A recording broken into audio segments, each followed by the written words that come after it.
Thanks, Bryce. All our speakers tonight are pretty fantastic. We're going to hear about feminism, a bit about comedy, but I want to explain something a little different. I want to start by asking why you came tonight. Have a think for a moment. Why are you here? Actually, that was a trick question because I already know the answer, and I'm going to come back to that. What I'm here to do tonight is to tell you how to take over the world. So clear your schedules and start taking some notes. I can already see what you're thinking. Yes, you guys in the front row. I mean, didn't Bryce just say that I was an economist? How am I qualified to tell you this? Well, I'm of the belief that economics is all you need to take over the world. So let me explain. A lot of people mistakenly assume that when I say I'm an economist, it means that my expertise lies in predicting interest rates, in discussing the housing boom, or in translating Wayne Swan and Glenn Stevens into English. That is certainly a part of what I do, but in fact, economics is so much more than that. Hopefully today I'll be able to convince you that the study of the economy is only one part of the broader discipline we know of as economics, and that in fact, every single person in this room actually does a little bit of economics every day. So what is economics? First and foremostly, it's the study of incentives. How and why people do what they do, or in essence, what makes them tick. Decision-making and incentives go hand in hand because the reason why we do things is because of the incentives that we face. Economics is the study of choice.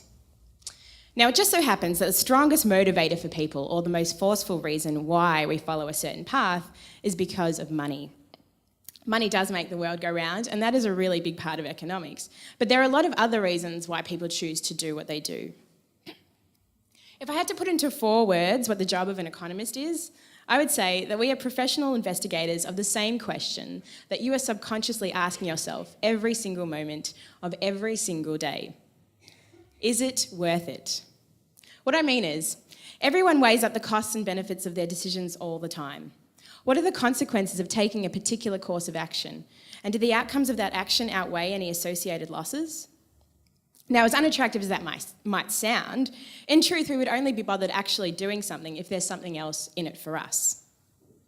Adam Smith, the founding father of economics, explained that it's not from the benevolence of the butcher, the brewer, or the baker that we get our daily bread, but from their regard to their own self-interest. What he was saying is that the butcher and the baker aren't selling us food because we need to eat and they want to do the right thing by us.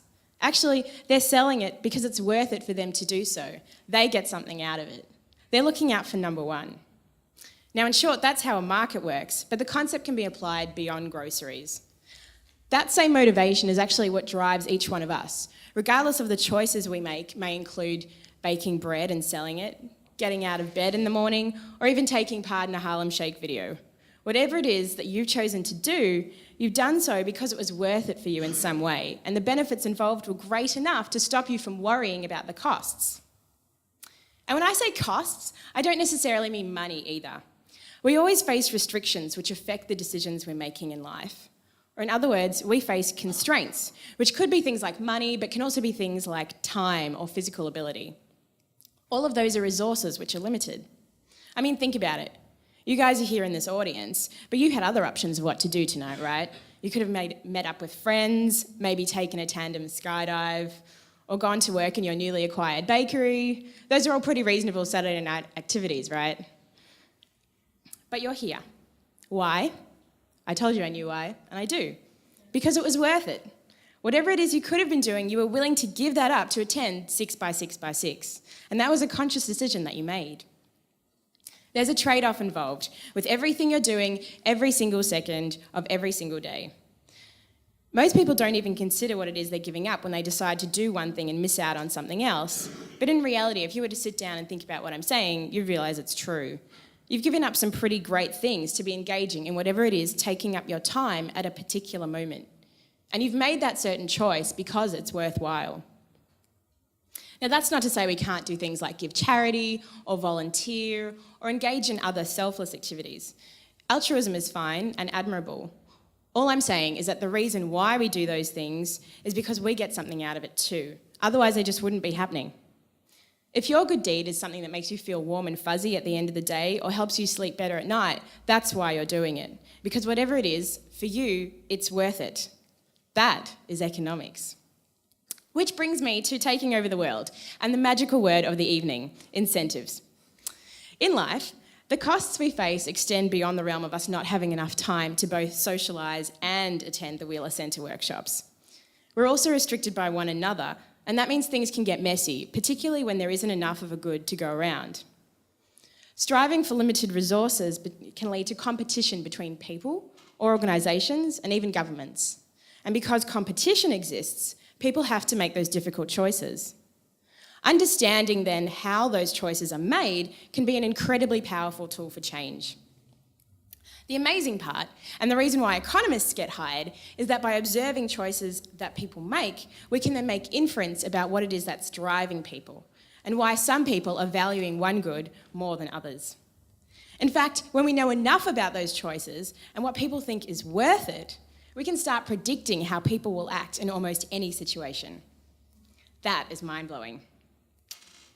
If you can understand the incentives behind what motivates people to make particular choices, you can start changing those incentives.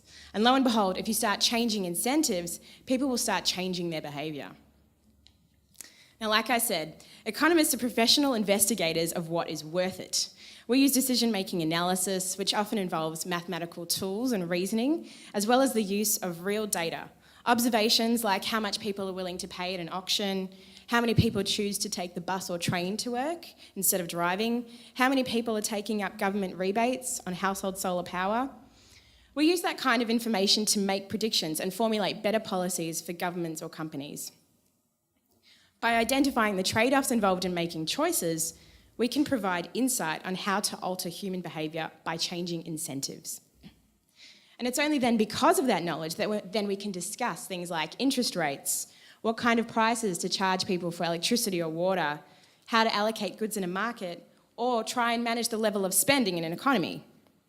Choices is what economics is really all about. Now, if you can change how people behave or act, you can use that as a tool to take over the world. It doesn't matter if it's Rural Slam Poetry Championships, better outcomes for Indigenous Australians, world domination, or even world peace that you want. Understanding economics and the power of incentives is the key to getting there. Gandhi said, "Be the change you wish to see in the world." But that's not enough. Understand the change you wish to see in the world and put the incentives in place to make it work. That's how you really make things happen. Thank you.